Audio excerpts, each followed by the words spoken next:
akan lanjutkan bahasan.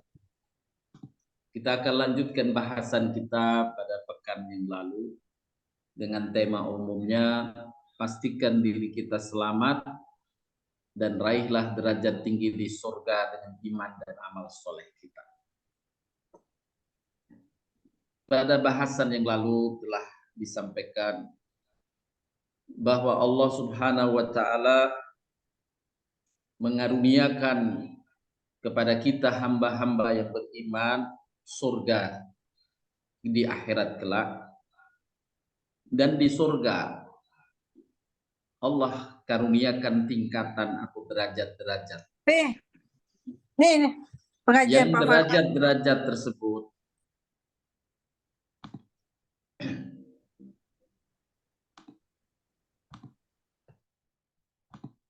derajat-derajat tersebut dikaitkan dengan kadar amal masing-masing orang. Allah Subhanahu wa taala berfirman, "Walikullin darajatun mimma amilu waliwaffiyahum a'malahum wa hum la yuzlamun." Bagi masing-masing mereka derajat-derajat menurut apa yang telah mereka kerjakan, dan agar Allah mencukupkan bagi mereka balasan pekerjaan-pekerjaan mereka sedang mereka tiada dirugikan. Inilah yang dijanjikan Allah di surga, ada derajat-derajat tinggi. Selain modalnya iman, untuk mencapai derajat itu adalah amal-amal soleh yang banyak. Adapun berkaitan dengan amal soleh yang mengiringi fondasi iman yang dimiliki seorang hamba adalah dua sisi amalan, hablum minallah wa hablum minan nas. Duribat alaihimud dillatu aynama thuqifu illa bihablim minallah wa hablim minan nas. Mereka diliputi kehinaan di mana saja mereka berada, kecuali jika mereka menjaga hubungannya dengan Allah dan menjaga hubungannya dengan sesama. Hablum minallah wa hablum minan nas. Yang di dalam amalan ibadah umrah, amalan ibadah haji, Allah Subhanahu wa taala telah jadikan dua amalan menjadi rukunnya umrah dan rukunnya haji, yaitu tawaf dan sa'i. Tawaf 7 putaran, sa'i 7 kali pulang balik. Allah Subhanahu wa taala menetapkan dua amalan ini amalan rukun bagi orang yang mengunjungi Allah di rumahnya Baitullah Ka'bah. Bila salah satunya tidak ditunaikan, maka batallah ibadah umroh dan batal pula ibadah haji. Tawaf adalah perlambang hablum minallah, sa'i adalah perlambang hablum minan nas. Allah Subhanahu wa taala menetapkan tawaf 7 putaran, sa'i juga 7 kali pulang balik. Hendaklah seimbang dua amalan ini ditegakkan, hablum minallah wa hablum minan nas. Dalam firman Allah yang lain dalam surat Yunus, Allah SWT memerintahkan sejak dahulu, sejak masa Nabi Musa alaihissalam, Allah telah perintahkan, wa aqimus shalah wa basyiril mu'minin. Dirikanlah oleh kalian salat, inilah amal hablum minallah yang utama. Wa basyiril mu'minin, gembirakanlah orang-orang beriman. Ini adalah contoh amalan hablum minan nas, dan hakikat hablum minan nas adalah menggembirakan orang-orang di sekitar kita. Bapak Ibu sekalian yang dirahmati Allah Subhanahu wa taala. Para ulama di antaranya Imam Bukhari memberi catatan dan penjelasan bahwa untuk meraih derajat tinggi di surga, setelah seseorang selamat masuk surga dengan iman yang benar dan menjaga rukun Islam, untuk masuk surga jaga iman, jangan menyekutukan Allah, kerjakan rukun Islam, insya Allah masuk surga. Tetapi untuk meraih derajat tinggi di surga harus dengan tambahan amal-amal yang lain, baik yang wajibnya maupun yang sunnah-sunnahnya. Dan Imam Al-Qayyim menyebutkan lebih tinggi capaian derajat melalui tambahan amal kemanfaatan pada sesama, yakni hablum minan nas.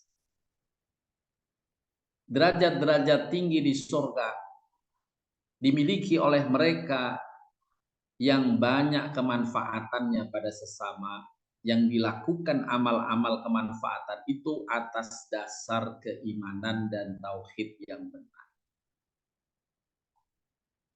Inilah hal pokok yang kemarin sudah dijelaskan. Saya mereview untuk mengkaitkan dengan bahasan kita pada pagi hari ini. Pada bahasan yang lalu kita telah jelaskan amal-amal hablum minan nas berkaitan dengan ketetanggaan yang Allah perintahkan. Dan pada pagi hari ini kita akan membahas amal hablum minan nas terhadap kawan.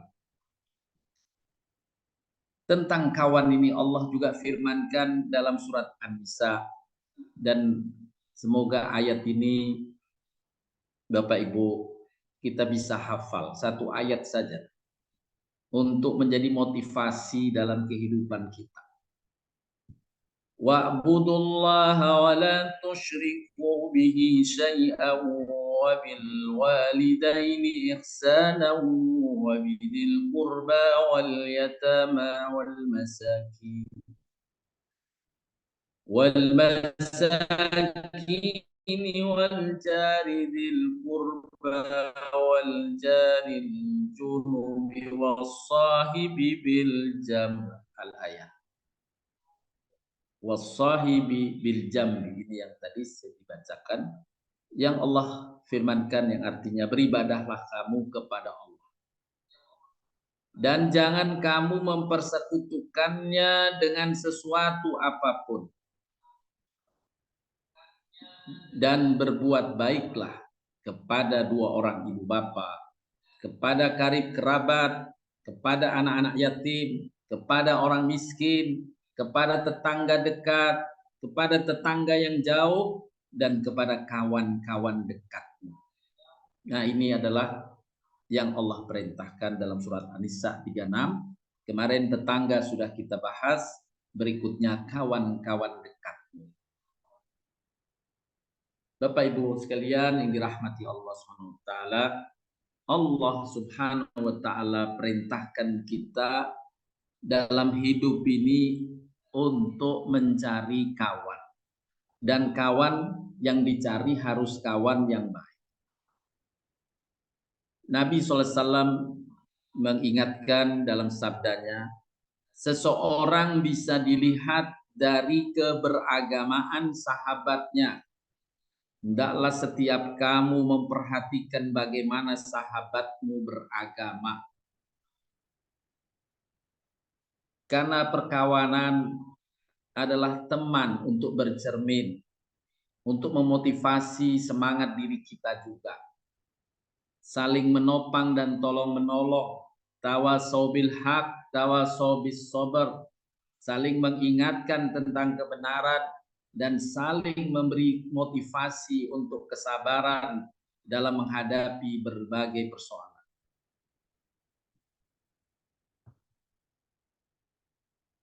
Nabi SAW dalam sabdanya yang lain menyebutkan yang artinya seseorang yang berteman dengan orang soleh dan berteman dengan orang buruk bagaikan berteman dengan pemilik minyak wangi dan pandai besi. Maksudnya yang berteman dengan orang soleh itu seperti berteman dengan pemilik minyak wangi, sedangkan berteman dengan orang yang buruk seperti halnya berteman dengan pandai besi. Jika engkau tidak dihadiahi minyak wangi olehnya untuk berteman yang dengan pemilik minyak wangi ini, engkau bisa membeli darinya atau minimal dapat bau wanginya. Adapun berteman dengan pandai besi, Jika engkau tidak mendapati badanmu dan pakaianmu hangus terbakar, minimal engkau dapat baunya yang tidak sedap atau tidak enak. Ini perumpamaan dari Nabi SAW tentang pengaruh kawan. Sehingga Allah Subhanahu wa taala memerintahkan di dalam Al-Qur'an surat At-Taubah 119. A'udzubillahi minasyaitonir rajim. Ya ayyuhalladzina amanu taqullaha wa kunu ma'as shadiqin. Wahai orang-orang yang beriman, bertakwalah kepada Allah dan hendaklah kamu bersama kawan dengan orang-orang yang benar atau orang yang baik. Hendaklah kamu berkawan dengan orang-orang yang baik. Jadi mencari kawan yang baik adalah memenuhi perintah Allah. Hendaklah kamu mencari kawan yang baik, yang benar. Sesungguhnya perkawanan bila telah terwujud, maka hal ini merupakan kenikmatan besar dari Allah Subhanahu wa taala. Di dalam surat Al-Imran, Allah Subhanahu wa taala mengingatkan kita semua tentang nikmat perkawanan ini. Wadhkuru ni'matallahi 'alaikum id kuntum a'daan fa'allafa baina qulubikum fa asbahtum bi ni'matihi ikhwana. Ingatlah akan nikmat Allah kepadamu. Nikmat Allah kepadamu, nikmat apa? Allah kemudian menjelaskan, ketika kalian dahulu belum kenal mengenal, bahkan berseteru, boleh jadi berseteru.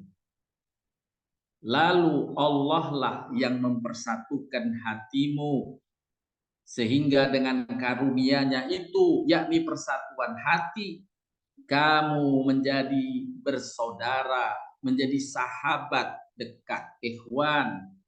Ikhwan adalah sahabat dekat atau saudara dekat.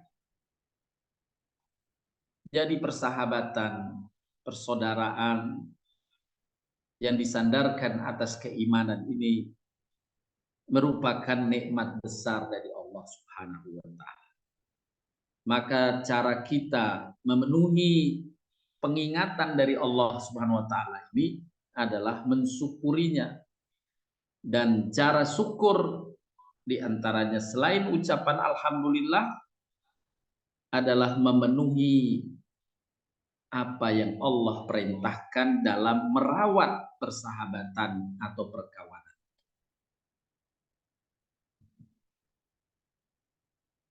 Ada ucapan atsar dari Umar bin Khattab radhiyallahu an. Umar bin Khattab berkata, tidaklah aku mendapat nikmat yang lebih baik dari nikmat keislamanku selain nikmat memiliki saudara atau sahabat yang soleh. Jika kalian mendapatkan hangatnya persahabatan dari saudaramu atau dari sahabatmu itu, maka peganglah erat-erat hal itu, yakni peliharalah persahabatan itu, persaudaraan itu, perkawanan itu, karena itu merupakan nikmat Allah Subhanahu wa taala. Bapak Ibu sekalian yang dirahmati Allah Subhanahu wa taala, persahabatan bukan sekedar kenal mengenal, tapi karena bersatunya hati antar sahabat itu, tersambungnya hati atas persahabatan.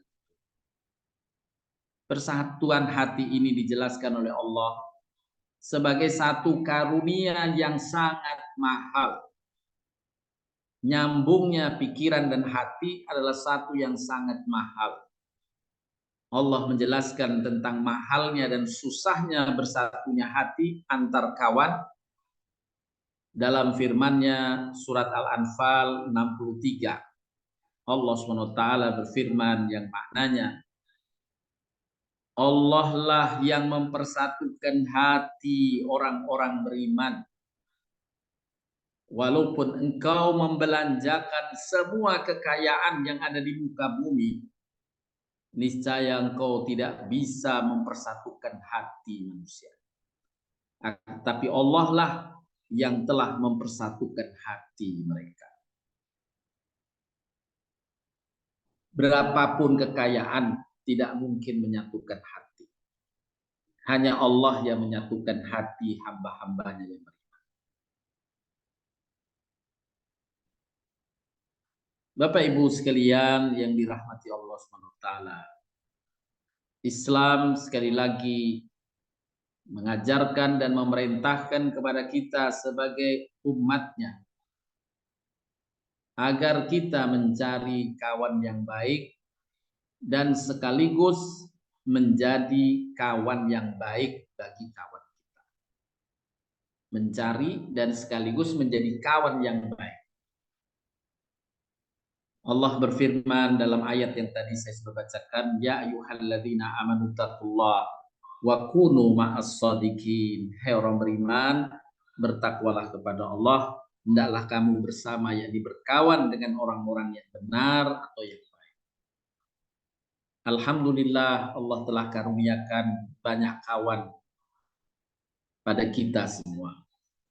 Dan yang diperintahkan Allah dan Rasulnya, hendaklah kita bersyukur atas perkawanan itu, persahabatan itu, dan peliharalah dengan amal-amal yang Allah dan Rasulnya perintahkan. Dan amal-amal menjaga persahabatan perkawanan ini termasuk amal hablum minan nas yang derajat-derajat pahalanya ditinggikan oleh Allah Subhanahu wa ta'ala. Lebih lanjut, di dalam Al-Quran Allah Subhanahu wa ta'ala mengingatkan adanya perkawanan bagi hamba-hamba di muka bumi. Ada yang berlanjut sampai di akhirat, ada yang terputus, dan Allah mengingatkan bahwa justru ada yang merasa menyesal kelak di akhirat atas perkawanan yang dia jalin di muka bumi. Sebagaimana Allah ingatkan agar kita tidak termasuk hamba yang menyesal semacam ini. Allah ingatkan bagi hamba-hamba yang beriman dalam surat Al-Furqan ayat ke-27-29. Sebagaimana yang tertuang di layar. Wa yauma ya'addu adh-dhalimu ala yadayhi yaqulu ya laitani ittakhadtu ma'ar rasuli sabila. Ya wailata laitani lam attahid fulanan khalila. Laqad adallani 'anidh dzikri ba'da idja'ani wa kana asyaitanu lil insani khadula. Dan ingatlah ketika orang-orang zalim menggigit kedua tangannya seraya berkata, aduhai, kiranya aku dahulu mengambil jalan bersama Rasul, kecelakaan besar bagiku. Kiranya dulu aku tidak mengambil si Anu sebagai teman akrabku. Dia sebut namanya dalam ayat ini, diinisialkan oleh Allah, si X, si Anu, si Fulan. Lam attahid fulanan khalila. Kiranya dulu aku tidak mengambil si Anu sebagai teman akrabku. Kenapa? Karena sesungguhnya dia telah menyesatkan aku dari Al-Quran sesudah Al-Quran itu datang kepadaku. Setan tidak mau menolong manusia. Inilah penyesalan yang dijelaskan di dalam Al-Quran kelak yang akan dialami oleh sebagian hamba-hamba manusia di akhirat karena salah dalam mencari kawan, yang kawannya itu, kawan dekatnya itu justru menyimpangkan dan menyesatkannya dari jalan Al-Quran. Di dalam Al-Quran Allah sebutkan 3 macam bentuk perkawanan dalam hal kebersambungannya dunia dan akhirat. Yang pertama disebutkan adalah kawan di dunia akrab di dunia, tapi justru jadi musuh di akhirat. Allah Subhanahu wa taala firmankan dalam surat As-Zukhruf ayat 67 yang artinya teman-teman akrab saat di dunia pada hari itu, yakni di akhirat, sebagiannya menjadi musuh bagi sebagian yang lain kecuali orang yang bertakwa. Bila perkawanan itu ditegakkan atas ketakwaan, Allah jamin tidak akan terputus persahabatan perkawanan sampai di akhirat, tetap bersambung. Tapi bila perkawanan itu tidak didasarkan atas ketakwaan, maka kelak ketika seorang kawan terpeleset akibat kawannya, maka ia akan menjadi musuhnya di akhirat. Dalam ayat yang lain Allah berfirman, artinya Allah berfirman, masuklah kamu sekalian ke dalam neraka bersama umat-umat jin dan manusia yang terdahulu sebelum kamu. Setiap suatu umat masuk ke dalam neraka, dia mengutuk kawannya yang menyesatkannya. Ada kawan yang menyesatkan, ada kawan yang menggelincirkan saat di dunia, maka kelak kawan-kawan itu dikutuk oleh mereka yang disesatkannya, tapi yang disesatkannya tidak bisa berdaya untuk menyelamatkan dirinya. Dia hanya mengutuk saja kawannya, kawannya tidak bisa menolong yang dikutuk, dan dia pun tidak bisa menyelamatkan dirinya. Sehingga apabila mereka masuk semuanya, berkatalah orang-orang yang masuk kemudian di antara mereka kepada orang-orang yang masuk terdahulu, ya Tuhan kami, mereka telah menyesatkan kami. Sebab itu datangkanlah kepada mereka siksaan yang berlipat ganda dari neraka. Mereka yang tersesatkan ini mengutuk sambil mendoakan supaya dilipat gandakan siksaan pada orang yang kawannya tadi yang menggelincirkan. Allah berfirman, masing-masing mendapat siksa yang berlipat ganda, tapi kamu tidak mengetahui. Dan berkatalah orang-orang yang masuk terdahulu di antara mereka pada orang-orang yang masuk kemudian, kamu tidak mempunyai kelebihan sedikit pun atas kami. Rasakanlah siksaan karena perbuatan yang telah kamu lakukan. Inilah pengutukan terhadap kawan dekatnya saat di dunia yang menggelincirkannya.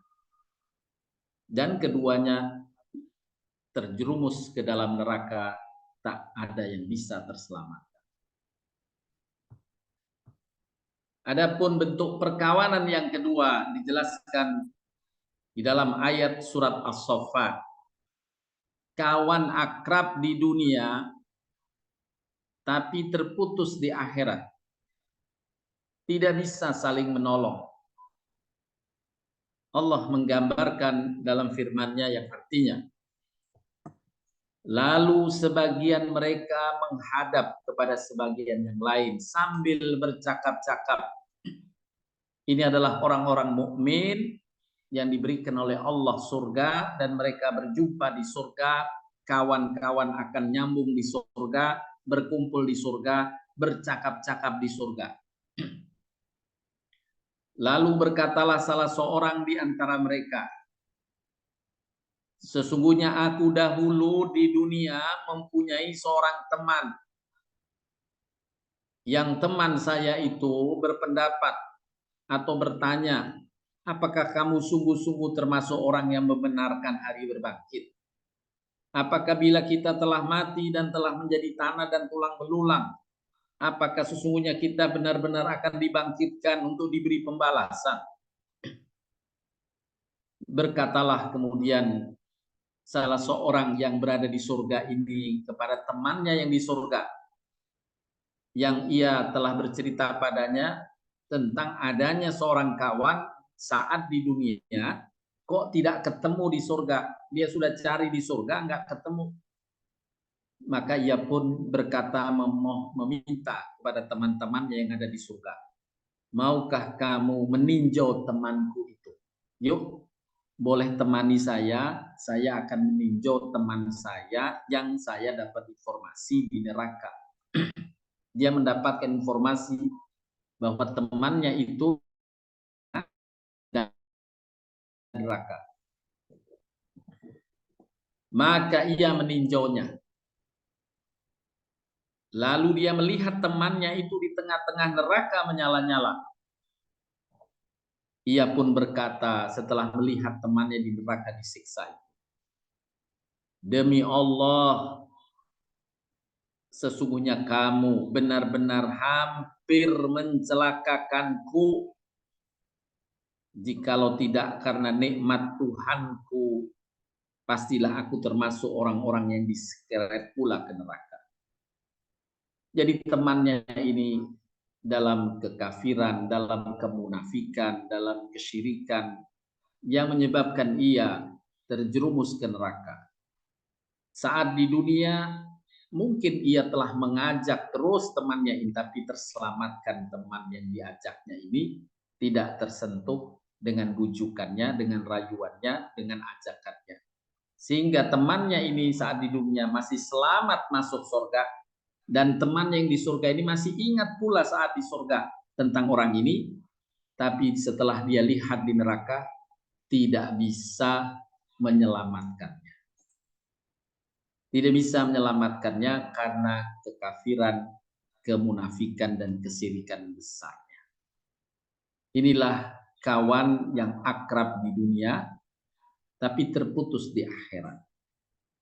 Keinginan mau membantu, tapi Allah tidak berikan jalan bantuan itu terlaksana. Karena kekafiran. Yang Allah bisa berikan syafaat pada orang-orang yang masih teguh keimanan. Adapun jenis perkawanan yang ketiga, kawan di dunia tetap bersambung di akhirat. Kabar ini dijelaskan oleh Nabi SAW dalam hadis Imam Bukhari yang terjemahannya sebagai berikut. Apabila mereka orang-orang mukmin melihat bahwa diri mereka telah selamat di surga, mereka berkata tentang saudara atau sahabat mereka, ya Tuhan kami, tolonglah sahabat kami. Mereka dulu saat di dunia sholat, puasa, berbuat baik bersama kami.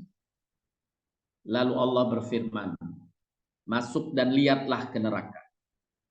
Ternyata mereka adalah orang-orang sahabat orang-orang mukmin yang juga sholat, puasa, tapi dosa-dosanya banyak. Yang ketiga ditimbang, dosanya lebih berat dari pahalanya. Maka ia dimasukkan ke neraka terlebih dahulu. Allah memerintahkan ahli surga ini, tengoklah ke neraka. Siapapun yang kalian dapati memiliki iman sebesar dinar, keluarkanlah dia. Lalu Allah membuat mereka, sahabat-sahabatnya yang di surga ini, bisa masuk neraka tanpa tersentuh api. Mereka pun mendatangi sahabat mereka di neraka itu. Sebagian mereka yang di neraka, ada yang tubuhnya masuk neraka sampai kaki, ada yang sampai betis. Dan mereka ahli surga ini mengeluarkan sahabat-sahabat mereka yang mereka kenal. Allah berfirman, masuklah, lihatlah sahabat-sahabatmu itu. Apabila dia memiliki iman sebesar setengah dinar, keluarkanlah dia. Berikan syafaat padanya. Mereka pun memberi syafaat dan mengeluarkan orang yang mereka kenal dari sahabat-sahabatnya. Allah pun masih berfirman, masuklah siapapun yang kalian dapati memiliki iman sebesar debu, keluarkanlah dia. Mereka pun memberi syafaat, mengeluarkan sahabat-sahabat mereka yang mereka kenal. Subhanallah. Inilah perkawanan, persahabatan di dunia yang tetap tersambung di akhirat. Bapak Ibu sekalian yang dirahmati Allah Subhanahu wa taala. Selain kita diperintahkan bersama kawan yang baik, kita pun diperintah agar menjadikan diri kita kawan yang baik terhadap kawan kita. Jadilah kawan yang baik, niscaya kawanmu akan baik kepadamu. Allah perintahkan kita berbuat baik kepada kawan, tercantum dalam surat An-Nisa 36, wassahibu bil jambi. Ya, berbuat baiklah kepada sahabat atau kawan-kawan dekatmu. Imam Syatibi beliau menyampaikan sesungguhnya dua orang yang bersahabat karena Allah. Jika salah satu dari mereka berdua memiliki kedudukan yang lebih tinggi di akhirat, maka Allah akan mengangkat kawannya yang lain bersamanya hingga mencapai kedudukan seperti yang lain. Allah akan mempertemukan mereka perkawanan ini sebagaimana Allah mempertemukan anak cucu bertemu dengan kedua orang tua dan kakek nenek. Hal ini karena jika persahabatan dijalankan karena Allah, maka ia setara hubungannya dengan kerabat, bahkan dapat melebihinya. Hingga Allah perlu mengingatkan berkaitan dengan hak waris. Karena khawatir persahabatan itu kemudian menjadi pemilikan hak waris. Dan itu yang digambarkan oleh Nabi SAW.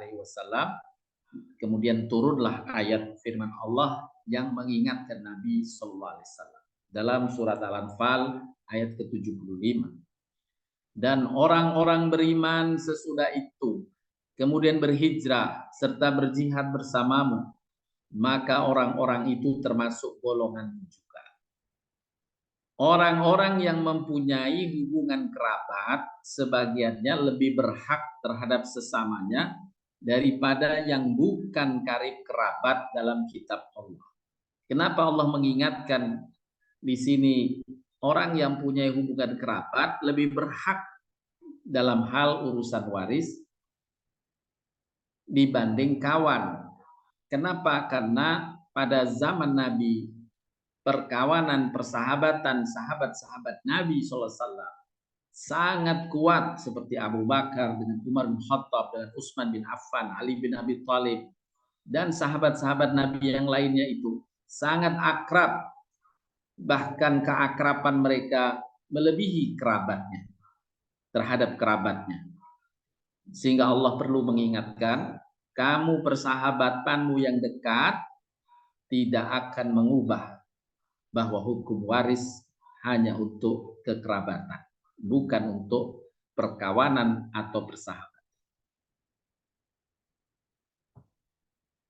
Bapak Ibu sekalian, di antara ayat Al-Quran dan sabda-sabda Nabi SAW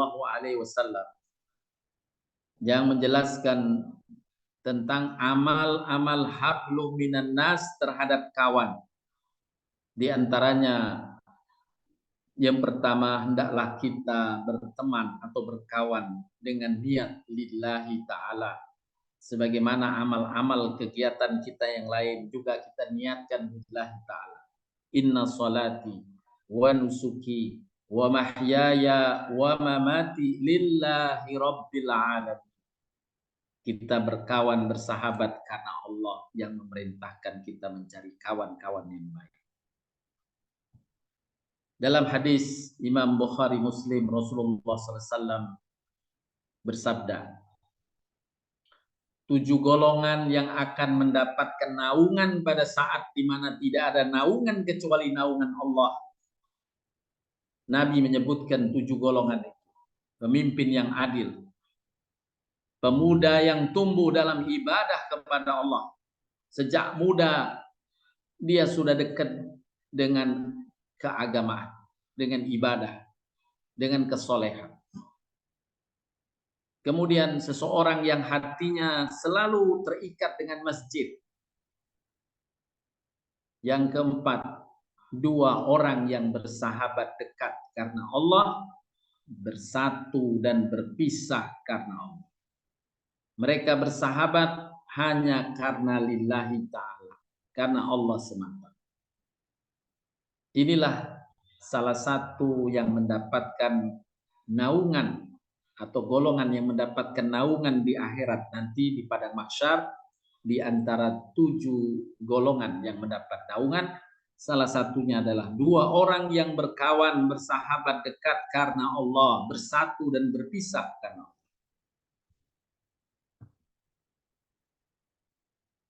Dalam hadis Imam Muslim, Nabi SAW bersabda pula, yang artinya sesungguhnya besok di hari kiamat Allah Subhanahu wa taala berfirman, di mana orang-orang yang saling bersahabat karib karena keagunganku. Pada hari ini aku naungi dia dalam naunganku, di mana tiada naungan kecuali naungan. Hadis sahih dari Imam Muslim. Orang-orang yang bersahabat karib karena Allah Subhanahu wa taala. Dalam hadis berikutnya juga diriwayatkan oleh Imam Muslim, Rasulullah sallallahu alaihi wasallam bersabda, bila seseorang pergi mengunjungi sahabatnya di daerah lain, maka Allah mengutus malaikat kepadanya. Lalu malaikat itu bertanya, hendak kemana engkau pergi? Hamba itu menjawab, aku hendak mengunjungi sahabatku di daerah ini dan itu. Malaikat bertanya lagi, apa ada keuntungan yang kau harapkan dengan kedatangan itu? Hamba itu menjawab, tidak ada kecuali aku menyambung kasih sayang karena Allah Azza wa Jalla. Maka malaikat yang diutus itu berkata, sesungguhnya aku diutus oleh Allah kepadamu untuk mengabarkan bahwa Allah mencintaimu sebagaimana engkau menyayangi sahabatmu karena Allah Subhanahu wa taala. Inilah niat lillahi ta'ala dalam perkawanan dan persahabatan. Dalam hadis yang lainnya, Rasulullah SAW bersabda pula, sesungguhnya di sekeliling arsy terdapat beberapa mimbar yang terbuat dari cahaya. Di atas mimbar itu terdapat sebuah kaum yang pakaian mereka terbuat dari cahaya dan wajah mereka bersinar. Mereka itu bukan para nabi dan bukan pula para syuhada. Sedangkan para nabi dan para syuhada justru menginginkan kedudukan seperti mereka. Lalu sahabat Nabi Abu Hurairah yang mendengarkan sabda Nabi SAW ini berkata, ya Rasulullah, sebutkan sifat mereka kepada kami. Lalu Nabi SAW menyebutkan, mereka adalah orang yang saling bersahabat karena Allah, selalu duduk bersama membicarakan perihal kebaikan karena Allah, dan saling berkunjung karena Allah. Inilah persahabatan yang diniatkan untuk memenuhi perintah Allah yang telah dibacakan sebelumnya. Hai orang-orang beriman, bertakwalah kepada Allah, wa kunu ma'as shadiqin, jadilah kawan-kawan yang baik, kawan-kawan yang benar. Maka bila persahabatan kita niatkan semacam itu, Allah meridhoi. Kemudian setelah kita memenuhi perintah Allah, memelihara perkawanan dan persahabatan dalam kebaikan, kita diminta pula hendaklah kita rukun memeliharanya, tidak mudah berselisih. Yassiru wa la tu'assiru wa bassiru wa la tunaffiru wa tatawa'ah. Berilah kemudahan, jangan membuat sulit orang lain. Berilah kabar gembira yang membuat orang senang, jangan membuat orang lari. Serta hendaknya kalian rukun serta tidak berselisih. Sabda Nabi yang diriwayatkan oleh Imam Muslim, hendaklah kalian rukun memelihara perkawanan ini, ikhtiar memelihara perkawanan dengan kawan-kawan yang baik, kawan yang benar, yang soleh dan solehah, itu bagian dari ikhtiar yang diberkahi Allah Subhanahu wa Ta'ala. Dalam surat Al-Hujurat Allah perintahkan, sesungguhnya orang-orang mukmin itu bersaudara, karena itu damaikanlah antara kedua saudaramu yang berselisih. Bertakwalah kepada Allah agar kamu mendapat rahmat.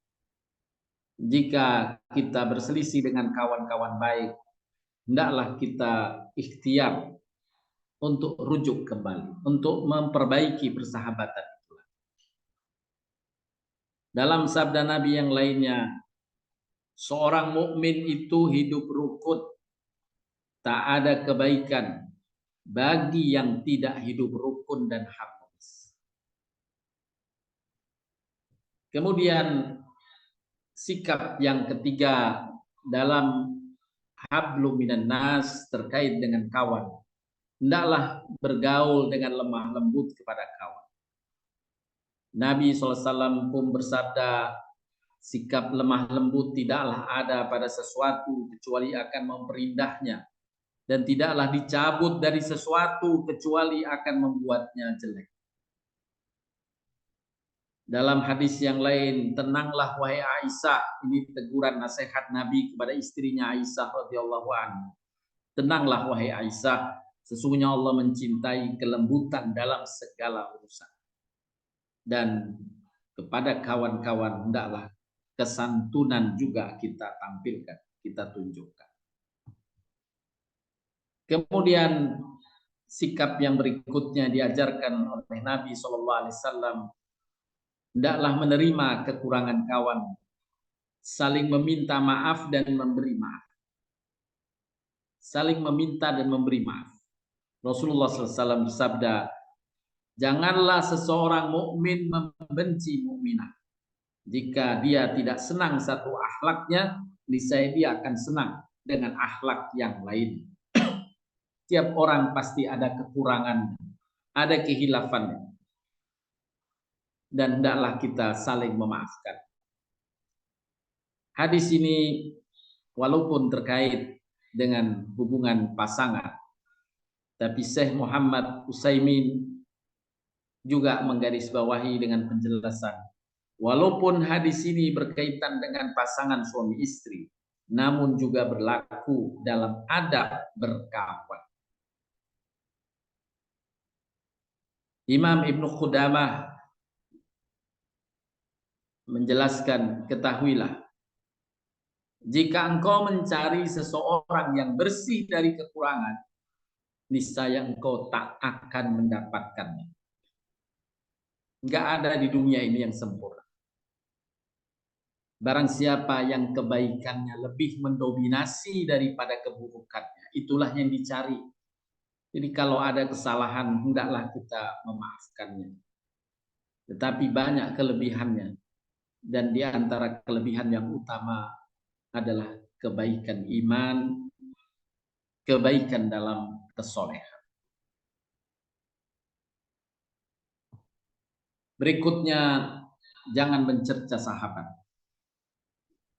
Nah, dalam Al-Quran Allah berfirman, tepatnya dalam surat Al-Hijr, fasfahil sofhal jamil, maafkanlah mereka dengan cara yang baik. Ali bin Abi Thalib radhiyallahu anhu menafsirkan ayat di atas, yakni ridha tanpa mencercanya. Jadi memaafkan tanpa mencercanya. Imam Mawardi berkata, banyak mencerca adalah sebab putusnya hubungan persahabatan. Kemudian berikutnya mendahulukan sahabat untuk menghormatinya.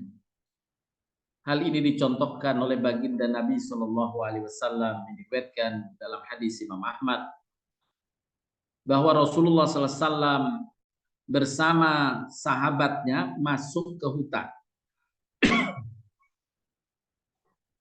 Kemudian Nabi SAW memotong 2 buah sugi, yaitu kayu siwak.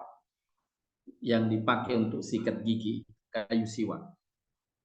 Kemudian hasil potongan Nabi itu memetik batang kayu siwak ini, yang satu bengkok, yang satu lurus. Oleh Nabi yang lurus diberikan kepada sahabatnya.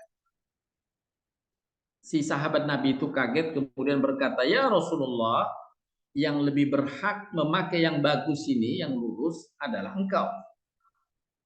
Kemudian Nabi menjawab, "Tidak ada seorang yang menemani sahabatnya walaupun 1 jam pada siang hari, kecuali ia akan ditanya oleh Allah tentang perlakuannya terhadap sahabatnya." Subhanallah. Nabi mengabarkan tidak ada seorang yang menemani sahabatnya walaupun 1 jam pada saat siang hari atau 1 hari, kecuali ia akan ditanya tentang perlakuannya terhadap sahabatnya. Bila perlakuannya baik, itulah yang akan menerima pahala ganjaran besar yang meninggikan derajatnya di akhirat. Bapak Ibu sekalian yang dirahmati Allah Subhanahu wa taala. Berkaitan dengan mengutamakan sahabat, juga Allah cantumkan dalam Al-Qur'an surat Al-Hasr ayat 9. Bagaimana para sahabat Nabi saat hidup di masa Nabi SAW mengutamakan sahabatnya ini, bahkan walau dirinya sendiri dalam kesulitan. Allah Subhanahu wa taala berfirman tentang praktek persahabatan di antara sahabat-sahabat Nabi yang diabadikan dalam surat Al-Hasr ayat 9. Orang-orang yang telah menepati kota Madinah dan telah beriman sebelum kedatangan mereka para muhajirin. Mereka orang-orang Ansor mencintai orang yang berhijrah kepada mereka. Mereka tiada menaruh keinginan dalam hati mereka terhadap apa yang diberikan kepada mereka. Dan mereka mengutamakan orang lain atas diri mereka sendiri, sekalipun mereka dalam kesusahan. Mengutamakan sahabatnya atas diri mereka sendiri, walau mereka dalam kesusahan. Dan siapa yang dipelihara dari kekikiran dirinya terhadap sahabatnya, mereka itulah orang yang beruntung. Inilah firman Allah yang menegaskan tentang persahabatan yang terjadi di masa Nabi Shallallahu Alaihi Wasallam. Dalam salah satu kitab tafsir dijelaskan asbabun nuzul dari ayat ini. yakni Allah berkesempatan menurunkan ayat ini dengan satu asbabun nuzul, sebab kejadian ada seorang yang bertamu atau diajak bertamu ke rumahnya oleh sahabatnya. Sampainya di rumah, kemudian tuan rumah ini bertanya kepada istrinya, menyampaikan pada istrinya, "Tolong hidangkan makanan untuk tamu saya." Si istri kaget kemudian menjawab, "Wahai suamiku, tidak ada makanan di rumah kita kecuali untuk anak kita saja. Ada untuk anak kecil kita." Maka si orang itu berkata, "Keluarkanlah." Karena dia tamu dari jauh. Keluarkan, karena malu tidak ada makanan lain kecuali yang hanya dihidangkan pada tamu, maka si tuan rumah sengaja mematikan lampu dan berpura-pura makan juga. Setelah tamunya selesai makan, maka dia baru menyalakan lampu. Dan tidak ada yang mengetahui, tamu tadi tidak tahu, hanya Allah yang mengetahui. Kemudian Allah menurunkan ayat ini menceritakan peristiwa tadi kepada Nabi SAW, dan Nabi pun pagi harinya menemui sahabat tersebut untuk mengapresiasi kebaikannya yang diabadikan atau menjadi sebab turunnya ayat. Bapak Ibu sekalian yang dirahmati Allah SWT. Dalam hadis yang lain Nabi SAW mengingatkan kita semua berkaitan dengan perkawanan ini, "Sepeninggalku nanti akan kalian jumpai sikap atsarah terhadap sahabatnya."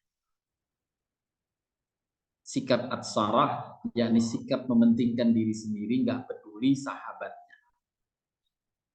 Maka Nabi berpesan, jika kamu mendapati semacam itu, bersabarlah kalian hingga kalian berjumpa denganku, dan tempat yang dijanjikan untuk kalian adalah telaga Haud di surga. Derajat-derajat tinggi di surga bagi orang yang bersabar terhadap gangguan sahabatnya.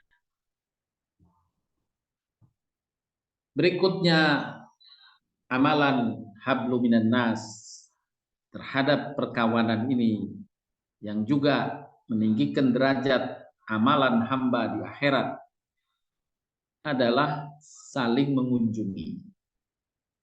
Dalam hadis yang tadi di awal juga telah saya singgung hadis ini, yaitu ada malaikat yang ditugaskan Allah menanyai kenapa dia mengunjungi sahabatnya. Setelah apakah ada tujuan tertentu, tidak. Dia hanya menjalin hubungan persahabatan. Maka malaikat itu berkata, sesungguhnya aku diutus oleh Allah kepadamu untuk mengabarkan bahwa Allah mencintaimu sebagaimana engkau mencintai sahabatmu karena Allah. Berikutnya tolong menolong dalam urusan agama dan kebaikan. Allah Subhanahu wa taala berfirman dalam surat At-Taubah ayat ke-71.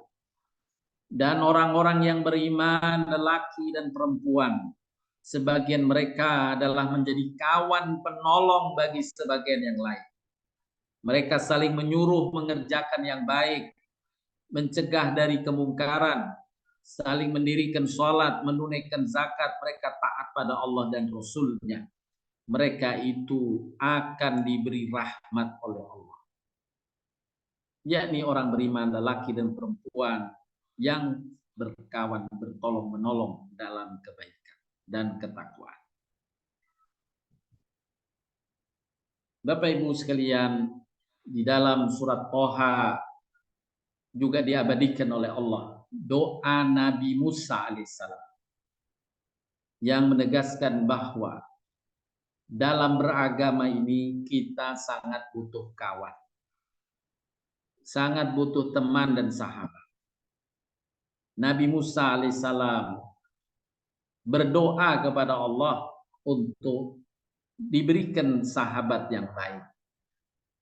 Berkata Musa, yakni berdoa Musa tepatnya, ya Tuhanku, lapangkanlah untukku dadaku, mudahkanlah untukku urusanku, lepaskanlah kekakuan lidahku, supaya mereka mengerti perkataanku, dan jadikanlah untukku seorang kawan dari keluarga, yaitu Harun saudara. Teguhkanlah dengan dia, dengan kawan ini kekuatan. Jadikanlah dia kawanku ini sekutu dalam urusan, supaya kami banyak bertasbih kepadamu dan banyak mengingatmu. Sesungguhnya engkau maha melihat keadaan. Nabi Musa mohon agar didapatkan kawan selain dalam urusan-urusannya bersekutu, supaya kami banyak bertasbih kepada. Yakni dengan kawan ini makin dekat kepada Allah, makin dekat kepada agama. Inilah perkawanan yang diridhoi Allah Subhanahu wa taala, perkawanan yang terus akan bersambung sampai negeri akhir, sampai di surga.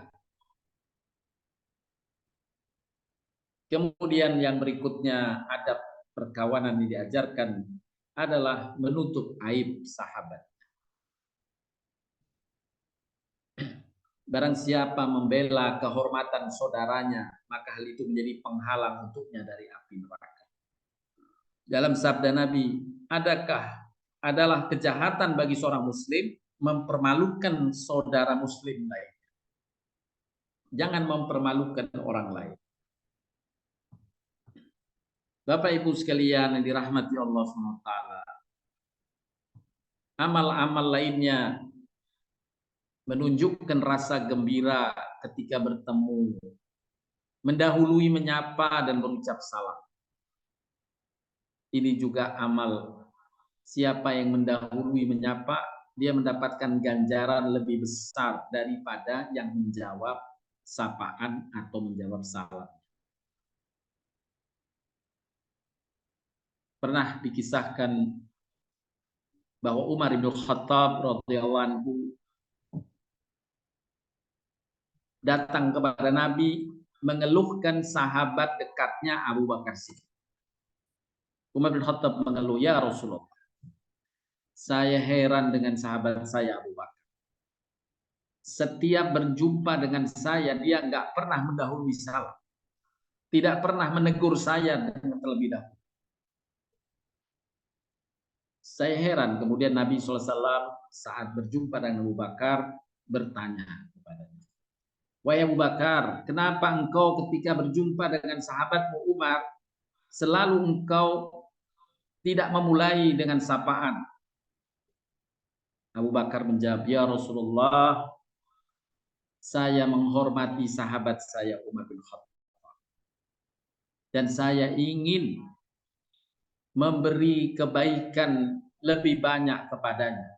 Maka aku sengaja ketika berjumpa, aku menahan diri dari menyapa terlebih dahulu. Karena aku tahu sesuai dengan apa yang kau sampaikan, bahwa menyapa lebih besar pahalanya daripada menjawab.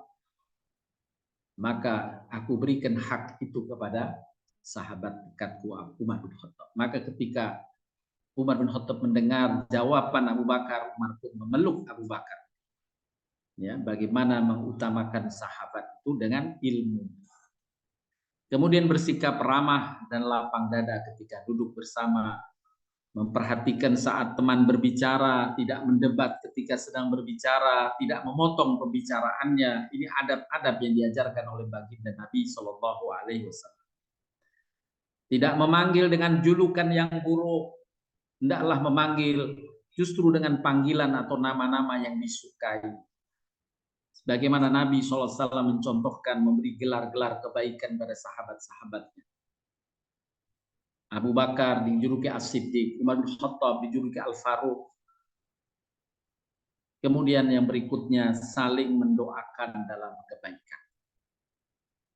Berkaitan dengan doa kepada sahabat adalah salah satu wasilah doa yang cepat dikabulkan Allah Subhanahu wa taala, sebagaimana dalam hadis Imam Muslim Rasulullah SAW sabdakan, sesungguhnya doa seorang muslim kepada sahabat atau saudaranya di saat saudaranya tidak mengetahuinya, yakni dalam kesendiriannya tidak ketahui, adalah doa yang mustajab di sisi orang yang akan mendoakan saudaranya. Itu ada malaikat yang bertugas mengaminkan doanya.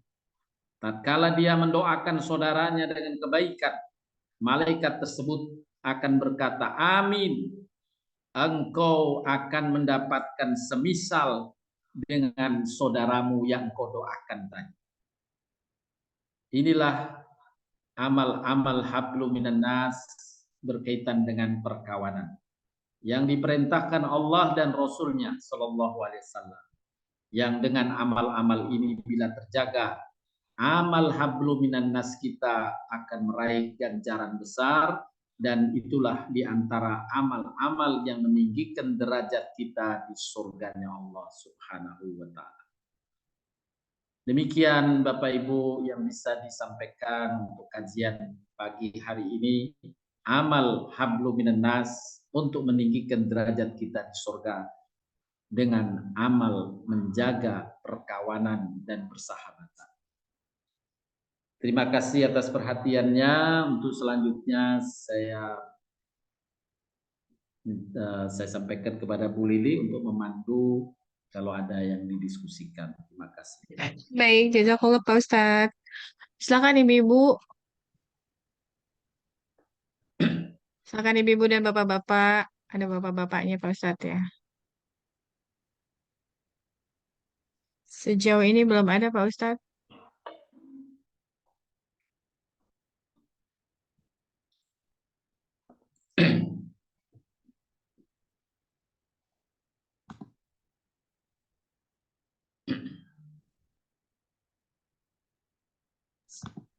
Belum ada Pak Ustadz.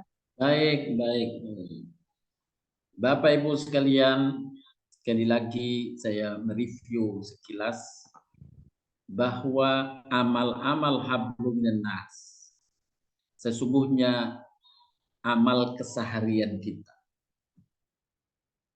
Inilah yang dijelaskan oleh Imam Al-Qayyim bahwa banyak dari kaum muslimin yang salah konsepsi di dalam menerima ad-dinul Islam.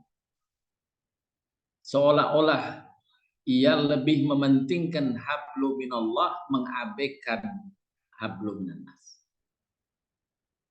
Mereka banyak puasa, banyak zikir, banyak baca Quran, ya. Tapi hubungan-hubungan interaksi dengan sesama mereka tidak pentingkan. Padahal amal-amal interaksi ini yang pertama itu amal keseharian.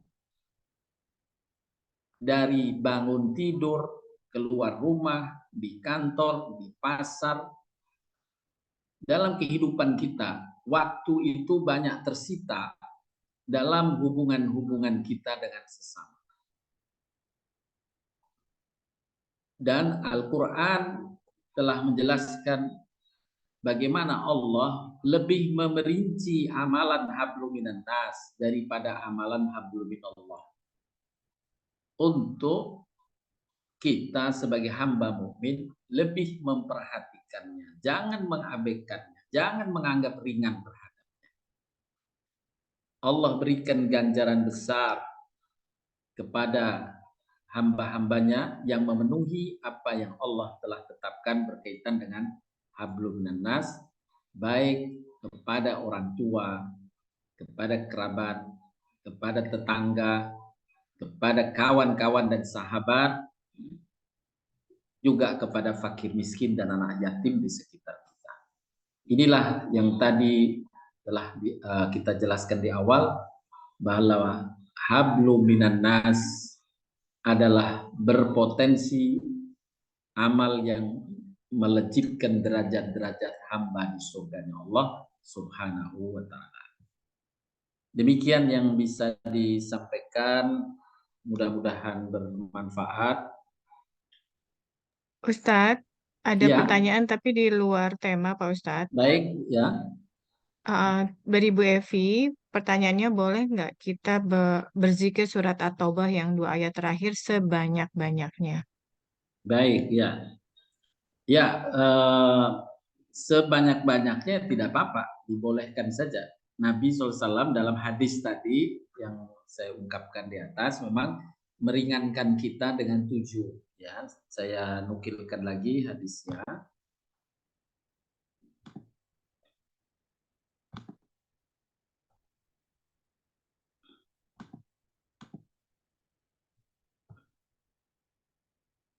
Hadisnya, nah ini Bu Evi. Barang siapa mengucapkan zikir 2 ayat terakhir dari surat At-Taubah di waktu pagi dan sore hari sebanyak 7 kali, maka Allah memberi kecukupan kemudahan bagi kepentingan dunia dan akhiratnya. Nah, melebihkan zikir dari apa yang disampaikan Nabi ini, kalau kita memang ada kelonggaran, kesanggupan, tidak masalah, dibolehkan. Karena menzikirkan bacaan Quran atau zikir lain itu diperintahkan oleh Allah sebanyak-banyaknya. Silakan kamu baca zikir sebanyak-banyaknya selama tidak mengabaikan hak-hak atau kewajiban-kewajiban lain yang lebih urgent saat itu. Jadi dibolehkan Bu Evi, boleh kita lanjutkan. Terima kasih. Kalau lagi galau kan pengennya banyak-banyaknya baca Ustadz. Kenapa? Kalau lagi galau kan pengennya banyak-banyaknya supaya biar. Oh iya. Iya Bu, insya Allah Bu Evi. Dibolehkan Bu, ya. Baik, Baik, Bapak Ibu sekalian, mungkin demikian yang bisa disampaikan dan dikaji pada pagi hari ini. Semoga bermanfaat untuk diri saya dan untuk Bapak Ibu sekalian. Mohon maaf bila ada hal yang kurang berkenan. Saya cukupkan dengan kafaratul majlis. Subhanakallahumma wa bihamdika asyhadu an la ilaha illa anta astaghfiruka wa atubu ilaik. Assalamualaikum warahmatullahi wabarakatuh. Waalaikumsalam warahmatullahi wabarakatuh.